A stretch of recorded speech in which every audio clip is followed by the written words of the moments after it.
بعض خلک د محرم الحرام په میاشت کې غم منځي غم مناوي سوق مناوي او دا وایي چې دا میاشت دا د غم میاشت د خوشي ولا میاشت نه ده په دا میاشت کې تاسو غم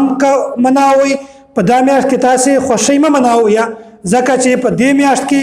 حضرت حسین رضی الله تعالی عنه د خاندان د واړه د لوی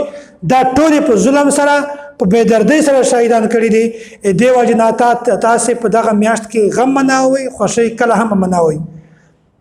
دی وای چې شهادت دا یو غم ده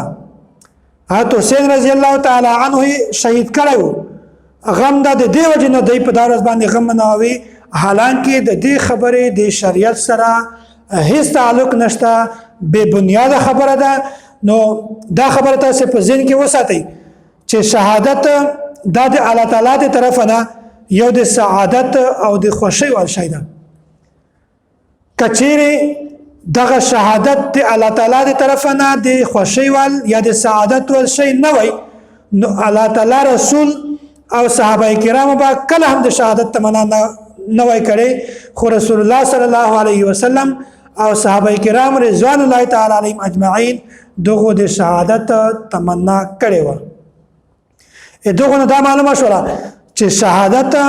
دا د غم شي نه ده بلکې دا د الله تعالی طرفنه یو د خوشي ول او یو د سعادت ول شي ده چې صحابه کرام هم تمنا کړي و او پیغمبر علیه الصلاه والسلام هم تمنا کړي و حالانکه حضرت عمر رضی الله تعالی عنه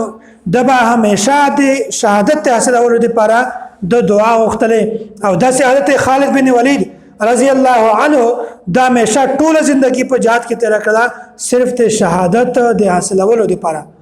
او د نبی علیه الصلاه والسلام دا د شهادت تمنا هم کړی دا او خلکو ته د ترغیب هم ور کړی دا نو ګوره کچیرته شهادت دا د غم ور شي وای نو دیبا کله هم د شهادت تمنا نه کوله کله به هم د شهادت دعا نه غوښتله او داسې د حضرت ابو هريره رضی الله تعالی عنہ روایت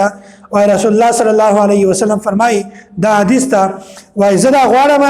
چې زه د الله تعالی په لار کې jihad وکم بیا زه شهید کړی شم بیا زه دوباره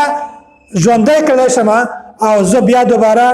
دوه مر باندې بیا زه د الله تعالی په لار کې jihad وکم زه بیا شهید کړی شم زه بیا دوباره بیا را ژوندۍ کړی شم او زه درم ور بیا د الله تعالی په لار کې jihad وکم او زه بیا شهید کړی شم نو رسول الله صلی الله علیه وسلم درې واره په یو روایت کې د شهادت تمنا کړې ده نو ګوره شهادت د الله تعالی دی طرف نه دا یو د خوشي ول شي ده یو د سعادت ول شي ده د غم ول شي کله هم نه ده کچېره د غم ول شي وای نو رسول الله صلی الله علیه وسلم او صحابه کرام رضوان الله تعالی علیهم اجمعین با د شهادت تمنا کله هم نه کوله کچېره شهادت دا د غم وجوي د سوګ وجوي نو په هر میاشت کې څومره صحابه کرام دا شهیدان شوی دي څومره پیغمبران شهیدان شوی دي خو کله هم یو پیغمبر یا یو صحابي د دوی د شهادت ورځ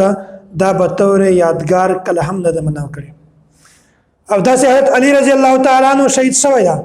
حضرت عثمان غنی رضی الله تعالی عنہ شهید شوی دا حضرت عمر فاروق رضی الله عنه شهید شوی دا خو کله هم د شهادت ورځ دا به تور یادګار نه د مناو کړي او دا سید نبی علیه الصلاه والسلام په ژوند کې څومره غټ بزرګانو چې هغه شهیدان شوی دي خو رسول الله صلی الله علیه وسلم کله هم د دوی د شهادت ورځ دا به تور یادګار نه د مناو کړي او نه رسول الله صلی الله علیه وسلم د دې ورځې د مناولو چاته اجازه ورکړي او بل خبره ده چې اصل کې سوق مناول دا د سړی لپاره بالکل جایز نه ده د نارینه سړی لپاره بالکل جایز نه ده البته خزه لپاره په درې ځایونو کې دغه سوق مناولو گنجائش ده نمبر 1 چې کله د چا یو رشتہ دار وفات شي بیا خزه ته صرف د 3 ورځې لپاره د سوق مناولو اجازه ته په 3 ورځې نه زیات د سوق مناولو اجازه نشته چې کله خاوند خپل خزه ته طلاق باین ورکی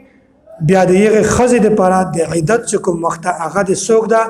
مزید د لپاره سوق مناول اجازه نشته او درم سره دا ده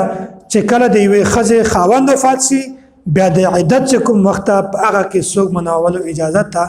مزید د ښځې دپاره د ښځې دپاره د څوک مناولو اجازت نشته. نو الله تعالی دې موږ تاسې د داسې بدعاتونه او د داسې رسوماتونه په حفاظت کې وساتي او الله تعالی دې موږ تاسې ټولو ته د صحابه کرامو سره محبت را نصیب کی او الله تعالی دې موږ تاسې ټولو ته د صحابه کرامو په نقش قدم باندې اطلاق توفیق را نصیب کی. واخر دعوانا ان الحمد لله رب العالمین.